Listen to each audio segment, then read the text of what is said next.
You've expressed a desire to work at the front desk, but the front desk is the face of the hotel. Can someone with a plain appearance and not highly educated like you really handle it? I was laughed at about my looks and education during the final interview at the hotel I had always admired. I thought it was none of his business. Indeed, my appearance is ordinary, and I didn't graduate from a prestigious university. But you don't have to be so blatant in front of other job applicants, do you? Ignoring my sulky attitude, the interviewer, with a mocking tone, wrote a long sentence in a foreign language on the whiteboard. Our hotel welcomes guests from all over the world. We must be able to communicate in all languages. Here, try translating this French. You probably won't understand it, but if you do, I'll give you $1 million. I couldn't help but smirk internally as I stood up. I read the sentence without any difficulty, and then I said in French to the astonished interviewer, "I understood it. Please give me the $1 million as promised." The interviewer turned pale and trembled, and this incident would greatly change my life. My name is Emily Johnson. I was raised in Japan until just before I started elementary school. Afterward, due to my dad's job in a trading company, we moved frequently, living in various parts of the world. We went to Europe, Southeast Asia, and China, among other places. The climate and cityscapes were different from Japan. People have different skin colors and speak different languages. My parents seemed to fit in quickly wherever we went. Even without speaking the language, they would communicate through gestures and soon become friendly with the locals. I was different, though. Being shy, I found foreigners who approached me out of curiosity and spoke in unfamiliar languages intimidating, even scary. In some places, being visibly different made me a target for bullying. Thus, making friends was out of the question for me. When we moved to a new country, a child from a neighboring family spoke to me. He was older than me, named Louis. He has light brown hair and eyes of a similar shade. He looked entirely foreign but could speak Japanese. "Emily, I know a great place. Let me take you there." I was always alone after school, so Louis talked to me almost every day and tried to take me out. Initially, I refused, but I was eventually won over by his persistence. A magnificent flower field in full bloom. The top floor of a tower with a view over the town. The courtyard of an ancient church. Louis was right to boast, as each place was breathtakingly beautiful. We talked about various things until sunset. Louis's dad is Japanese, but his mom is foreign. I mean, he's a mixed race. After being born and raised in Japan, they moved to this country last year because of his dad's job. He mentioned being teased and bullied for his looks when he was in Japan, but it's the inside that matters more than the appearance. By working hard on his studies and sports, achieving good grades, he managed to change how others saw him, and Louis made an effort to speak up and reach out. Regardless of whether they were someone who harassed others, he tried to interact with them without hesitation. Being a boy, there were times when I got into fights. Eventually, Louis made a lot of friends. Louis said he didn't mind the change in environment at all. I envied him like that. As if he saw right through my feelings, Louis offered to help me change. I was actually lonely all this time. I was secretly happy that Louis talked to me so many times. So, I nodded and took the hand that Louis reached out to me. After that, I decided to learn the language of this country with Louis's help. To learn a foreign language, you just have to try speaking it. Instead of going straight home from school, I started to hang out and play with the kids from school with Louis. However, unfortunately, my dad got transferred after 6 months, and I had to say goodbye to Louis. But by that time, I had made many friends with whom I became close, and I had become much more outgoing. Even though I continued to live abroad, I had changed. When I was shy, I used to feel scared of foreigners who looked different. But when I approached them proactively, they were very friendly. It was Louis who gave me the opportunity to change. I worked hard to learn the language of the country and made an effort to communicate with the people living there, making many friends. You've become so much brighter, Emily. My parents would say happily when I started bringing home foreign friends. It seems they were worried about me not fitting in because we moved from one foreign place to another.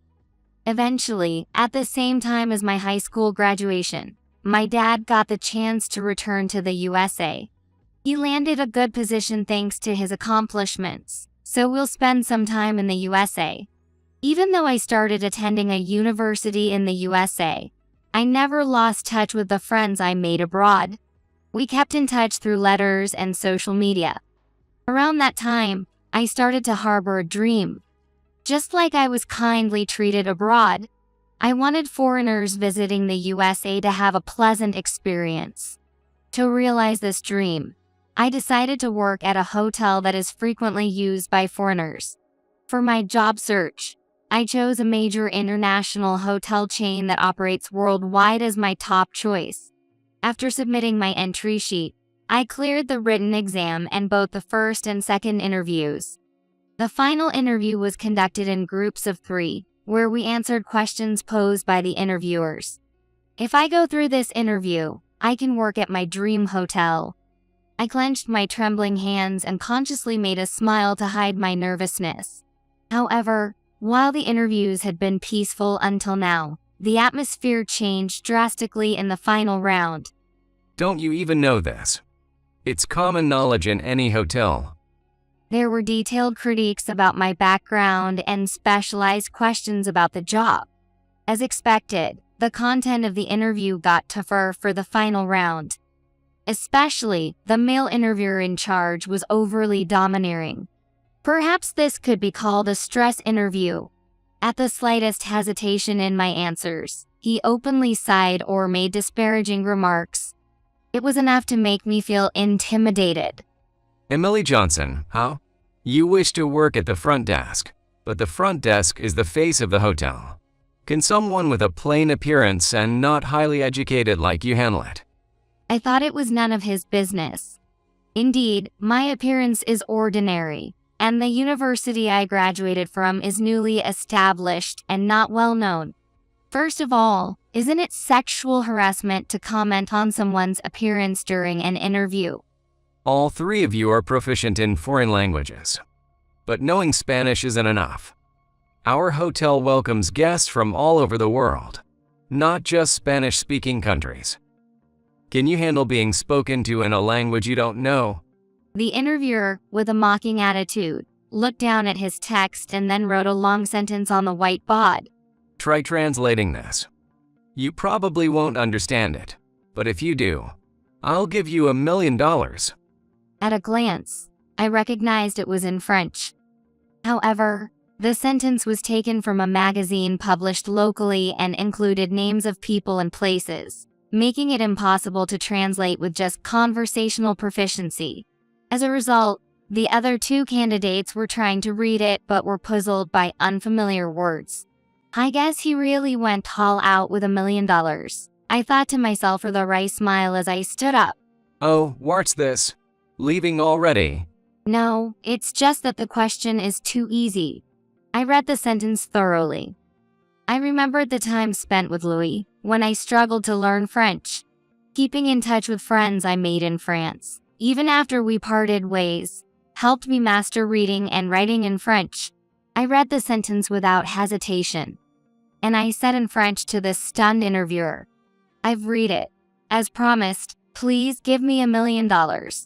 Not sure if he heard me or was at a loss for words, I then said in English, "Please stop mocking. A man keeps his word, right? Pay up $1 million. Or was it all just a bluff and you can't pay?" What? What insolence? You're not getting hired. I was infuriated. The interviewer was a hotel employee, potentially a future supervisor. But I was fed up with the exchange during this interview. I couldn't work under someone like that. Being rejected is fine by me. What did you say? I'm withdrawing my application. I don't want to work under someone like you. After saying it, I thought I might have gone too far. Living abroad, I learned that if you don't speak up clearly about what you're thinking, it won't be understood. There's no culture of inferring or understanding each other without words, like in Japan. The interviewer probably never expected a candidate to speak to him that way. A brat like you won't get hired anywhere. The interviewer started yelling, his face turning red. Then, possibly because his voice carried out into the hallway, a man entered the room. What's all this noise about? Aren't we conducting interviews here? He appeared in his late 30s, dressed in a finely tailored suit. At first glance, I could tell he held a significant position. Mr. President, the candidates are being interviewed. He's the president. Then, please listen. I interrupted the interviewer's attempt to explain and spoke in French. As expected, he responded to my words. I was told during the interview that due to my appearance and educational background, I wouldn't be suited for the front desk at the hotel. However, I understand that this hotel has many international guests. Isn't it strange to judge based solely on appearance and education? Shouldn't hiring decisions be made based on the individual's qualities and abilities? Looking at the man identified as the president, I was somehow reminded of the days I spent with Louis in France. Feeling as if I had returned to those times, I spoke rapidly. The interviewer seemed not to be as proficient in French as he claimed, unable to comprehend what I was saying. Pointing at the white board, I added, I was told if I could read this, I would be given $1 million. Isn't that taking mockery of candidates too far? Noticing my gesture towards the white board, the interviewer's face showed he realized his mistake. Probably, this was not included in the interview curriculum. The president listened intently, nodding, and then directed a stern gaze at the interviewer. Interviews are supposed to be an essential process for making hiring decisions. It's not something to be determined by personal biases. You failed as an interviewer. Further actions will be taken against you. The interviewer's shoulders slumped as the president spoke. Subsequently, a senior HR person was called, and the interviewer was escorted out. We were informed that a different interviewer would be assigned to us, and the interview would be rescheduled. The final interview held on another day went smoothly, and I received an offer. It was from the hotel I had first prioritized. I decided to join the company immediately. After 3 months of training, I was assigned to the front desk, as I had hoped. I was still not accustomed to the work and made mistakes. However, I always kept a smile, regardless of who the guest was, and made it a point to offer help to anyone in need. One day, while I was on duty at the front desk, I spotted the interviewer from that time. According to a senior colleague, his name was Richard, and he was the head of the customer consultation room. The customer consultation room is a department that often receives complaints and can be stressful. It became clear that Richard had been taking a high-handed attitude towards candidates and vendors he couldn't oppose, venting his frustrations on them. As a result, he was demoted to cleaning duties. The president personally told him to relearn what hospitality means. One day, after handling the reception for a group of guests and taking a break, I saw Richard in front of the stairs, diligently cleaning. He was bending over and cleaning hard. The hotel entrance is visible and must be kept clean at all times. Despite his demotion, Richard seemed to be working hard without becoming disheartened. Engrossed in his cleaning, Richard failed to notice a bucket behind him and knocked it over. Unfortunately, a guest was passing by at that moment, and the dirty water almost splashed onto them. Richard hurried to apologize, but the guest appeared to be Chinese and did not understand his words. Seeing the Chinese guest becoming increasingly displeased, I quickly approached, and I apologized profusely in Chinese, resolving the situation smoothly. After the guest had left, I helped with the cleanup. Thank you. You saved me. Completely different from the interview, Richard thanked me. By the way, that's impressive. How many languages do you speak? Including conversational levels, roughly 10.